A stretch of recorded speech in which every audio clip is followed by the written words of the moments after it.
Assalamualaikum warahmatullahi wabarakatuh. Kembali lagi di channel saya Nur Nafia. Kali ini saya akan membahas terkait bagaimana membaca dan memahami kode yang kita tulis ya.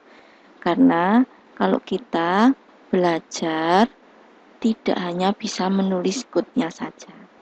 Akan tetapi kita juga harus memahami kode yang kita tulis ini apa yang dihasilkan, apa yang ditampilkan, karena nanti kalau terjadi error atau terjadi kesalahan, kita bisa melakukan perbaikan. Itu tujuan kita belajar terkait bahasa pemrograman atau algoritma. Di sini kalau saya ngajar di mata kuliah algoritma dan pemrograman, saya selalu menekankan bahwa kode yang kita tulis itu mempunyai makna apa. Dia akan menghasilkan apa, itu pasti ya. Tidak hanya bisa nulis, tidak ya. Contoh misalkan kita berilustrasi, maksudnya contoh kalau seperti ini, baris yang ini, maaf, nah baris nomor ini, nomor ini, nomor ini, itu sudah include secara otomatis kalau kita membuat file di bahasa Java. Misalkan kalau saya menggunakan IDE NetBeans, secara otomatis nanti ini ada, ini juga ada. Nah, kalau kita nanti mau melakukan inputan, baru kita nulis yang ini nulis. Nah, kalau kita menginputkan misalkan angka, menginputkan huruf atau teks ya, maka kita harus bisa mengimport dulu, baik itu salah satunya scanner atau bisa juga terkait buffer reader. Nah, selanjutnya, baik nanti kalau kita menggunakan buffer reader atau scanner, tulis objek dari scannernya. Ini cara menulis objeknya kalau kita menggunakan scanner. Nanti kalau kita menggunakan buffer reader, string buffer reader, maka kita juga harus mendeklarasikan objeknya. Ini cara mendeklarasikan objek. Terus berikutnya, berarti nanti pertama kali kalau di running, program ini akan menampilkan di sini. Ini anggap output di layar ya. Ini program sesuai yang ada di teksnya itu. Itu ada tanda pagar, program Java membuat deret angka.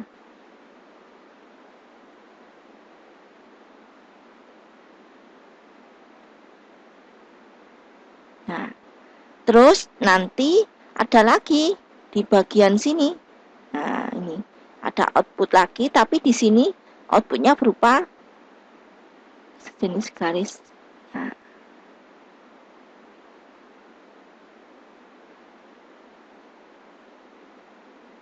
anggap ini sudah mencukupi. Berikutnya ada lagi ditampilkan di layar. Nah, ini cuma ini nggak ada apa-apa, nggak ada petiknya. Berarti udah selesai output yang pertama. Berikutnya di sini ada deklarasi variabel. Oh, ini deklarasi variabel. Jadi cara mendeklarasikan seperti ini. Tipe datanya apa, terus variabelnya apa namanya, dan ini nama variabel.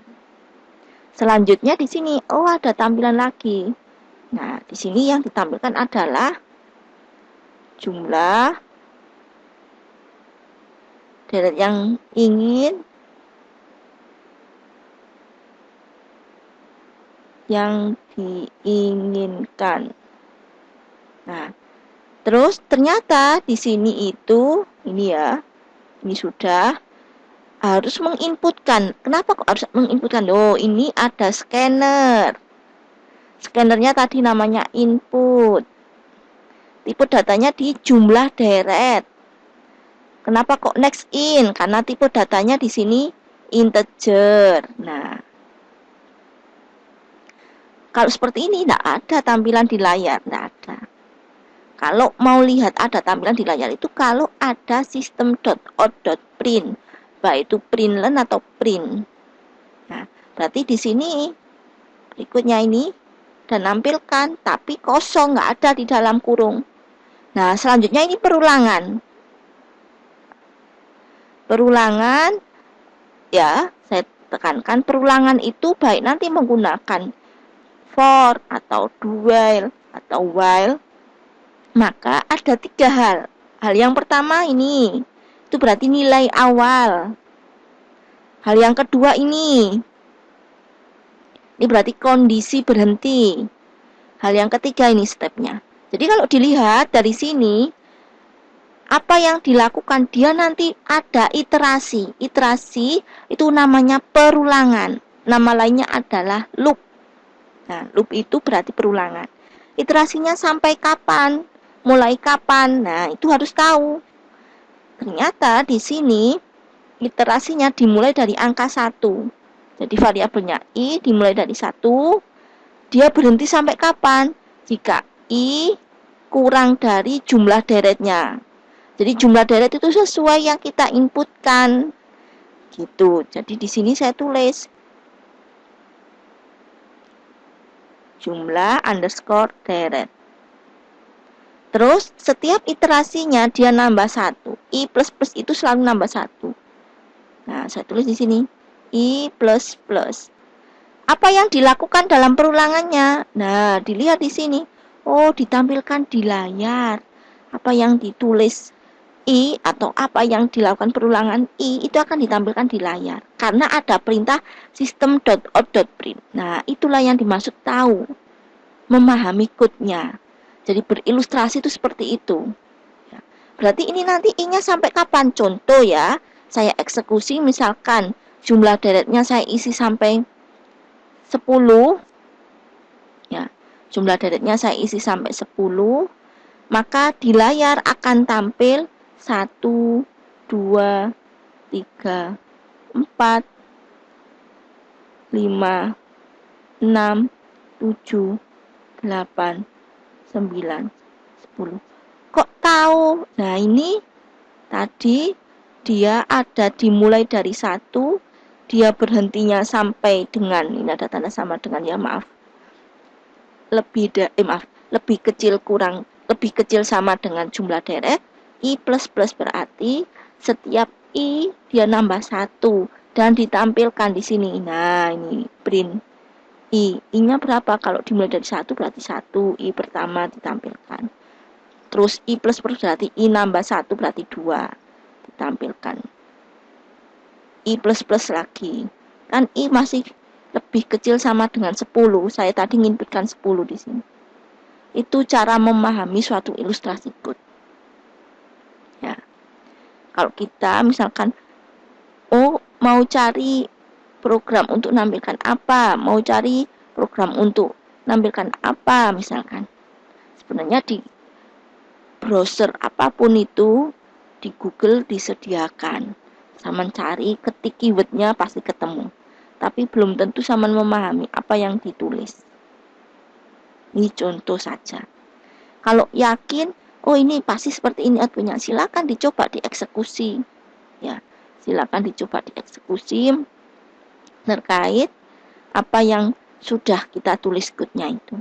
Kalau ternyata eksekusi yang dihasilkan dari misalkan menggunakan compiler atau bahasa pemrograman Java, saya menggunakan IDE NetBeans, outputnya seperti itu dan ternyata sama dengan yang kita ilustrasikan, berarti ilustrasi kita benar. Itu cara melatih berlogika, cara melatih memahami suatu code. Ya, nanti tinggal diganti, saya mau kayak gini, saya mau kayak gini. Pastinya akan tahu perubahan yang dihasilkan apa. Dan kita pasti tahu juga, ternyata ini untuk apa, ini untuk apa. Itu akhirnya tahu dengan sendiri. Karena orang bisa itu karena sering latihan. Ya, sering latihan, sering membiasakan diri. Terus, contoh lagi, kalau kita dapat code misalkan. Lagi saya contohkan, ini tadi saya contohkan dari sini. Dapat code. Terus contoh lagi misalkan kayak gini. Seperti ini. Ini juga pastinya bisa dilakukan ilustrasi. Ilustrasinya bagaimana? Print screen.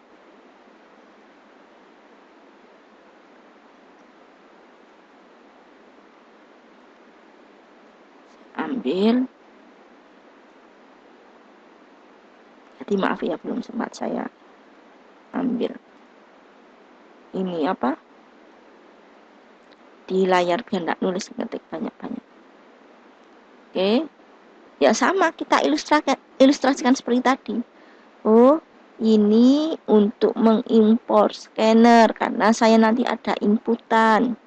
Ini secara otomatis bawaan. Kalau masalah kurung kurawal itu otomatis, jadi nggak perlu ngetik banyak, nggak perlu sebenarnya. Kurung kurawal kalau kita nulis benar, insya Allah dengan otomatis akan muncul. Gitu. Berikutnya ini mendeklarasikan objek scannernya. Nama scannernya input. Jadi nanti kalau kamu menemukan ada tulisan input, terus di sini ada next, in, atau kalau nanti teks ya berarti red line, ya. Maka itu berarti melakukan inputan. Dan itu diprogram, jadi kita hanya berilustrasi, oh saya nanti ngasih inputan ini, apa yang terjadi. Gitu. Nah, terus berikutnya, ini hampir sama seperti tadi. Berikutnya, ininya pertama kali kalau di running ini muncul di layar, ini muncul. Nah, jadi saya tampilkan ini ilustrasi output. Outputnya pertama kali muncul program Java membuat deret angka.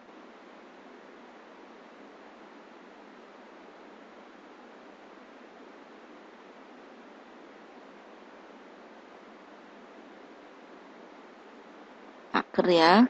Sudah selesai, kemudian berikutnya ada garis.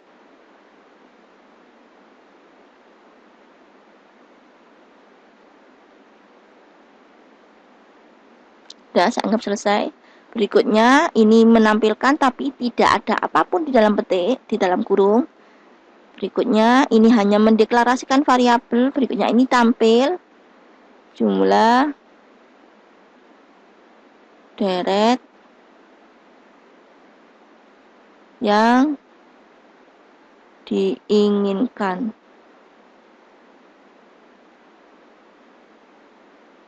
Nah, di sini melakukan inputan. Saya misalkan sama kayak tadi saya kasih inputan 10. Apa yang terjadi dia di sini ini mulainya dari i sama dengan 1. Berhentinya seperti tadi i lebih kecil sama dengan jumlah deret. Terus iterasinya, step-stepnya nambah 1 i plus plus.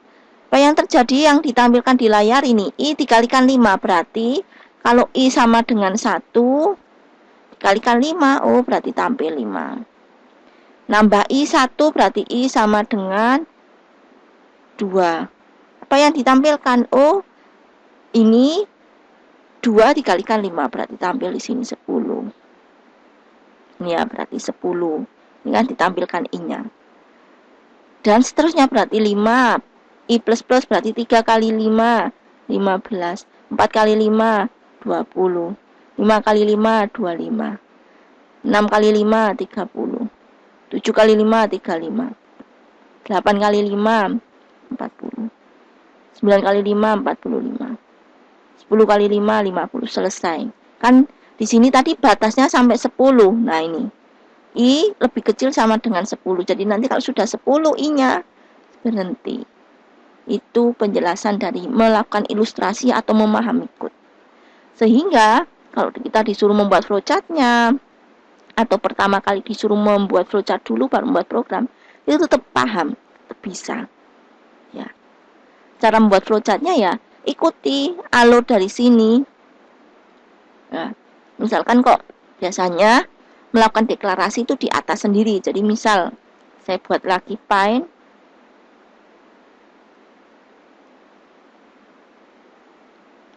Nih, saya buat dari awal kayak tadi misalkan. Di sini mulai. Saya buat deklarasi, tadi ada deklarasi variabel yaitu jumlah deret. Kalau dalam flowchart tidak perlu menampilkan tipe datanya, tidak apa-apa. Ada variabel I. Di situ yang dilakukan adalah ya, nampilkan. Udah dijadikan satu enggak apa-apa. Yang di sini. Ini. Terus saya buat dulu menampilkan di layar.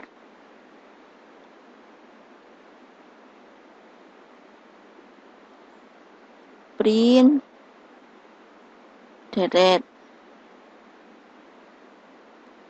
angka tadi sesuai itu ya, panjang kan biar enggak itu saya singkat. Nah, kayak gini. Pokoknya kalau saya tulis print itu berarti nampilkan. Kalau enggak ada tulisan print ya kita bingung ini maksudnya apa, inputan kah atau output, karena jajar genjang itu untuk input ataupun output. Berikutnya di sini lakukan apa lagi, dilihat. Oh, di sini urut-urutannya dia print lagi jumlah data yang diinginkan. Oke, kita lanjut print lagi, berarti kita buat jajar genjang lagi.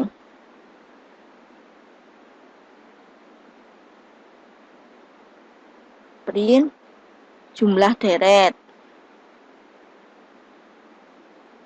Terus di situ apa yang dilakukan? Dicek lagi. Oh, ternyata berikutnya ini menginputkan. Oke. Di sini Saman kasih lagi keterangan bahwa ini inputan.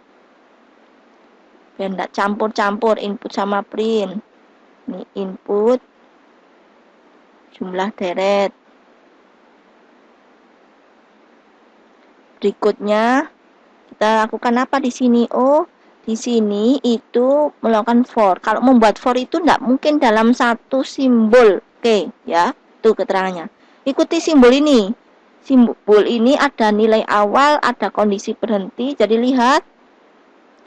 Ini ada nilai awal. Oh, taruh aja di simbol deklarasi tadi. Oke, saya taruh di situ I sama dengan 1. Berarti di sini kan? Nah, saya ganti di sini, tambahi I sama dengan 1. For itu kayak gitu. Jangan langsung dijadikan satu simbol. Nggak mungkin. Ya. Terus berikutnya apa di sini? I lebih kecil. Oh, kalau ada simbol kayak gini, I lebih kecil sama dengan, atau I lebih kecil, toh nggak ada sama dengan. Pasti itu simbol jajar genjang. Maaf. Simbol belah ketupat. Kalau simbol belah ketupat itu namanya decision. Berarti di sini ada. Nah, decision. Apakah I lebih kecil sama dengan jumlah deret? Ini karena kecil ya, jadi saya singkat kayak gini. Kalau simbol jajar genjang, simbol deklarasi itu pasti hanya satu garis panah keluar. Ya, hanya satu garis panah keluar. Tapi kalau simbol belah ketupat itu boleh lebih dari 2. Boleh lebih dari 1. Jadi hanya 2. Yaitu iya dan tidak. Sehingga di sini harus tahu kalau iya melakukan apa,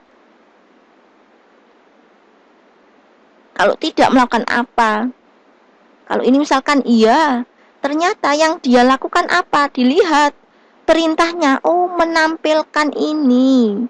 Oh, berarti ya dibuat di sini. Menampilkan kan jajar genjang. Nah, berarti print I dikalikan 5. Terus yang kalau sini, apa yang dilakukan jika tidak? Selesai. Ini tidak. Nah, flowchart ini masih belum selesai, harus dipahami lagi bahwa berikutnya apa yang dilakukan. Loh, ini belum loh.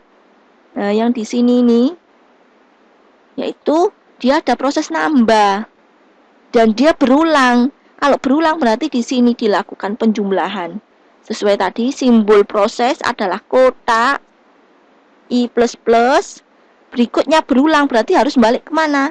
Nah, ke sini. Inilah namanya flowchart. Jadi mungkin harus banyak latihan, banyak belajar biar bisa. Karena orang bisa itu karena terbiasa berlatih. Seperti itu pesan saya. Terima kasih. Mohon maaf sebelumnya. Assalamualaikum warahmatullahi wabarakatuh.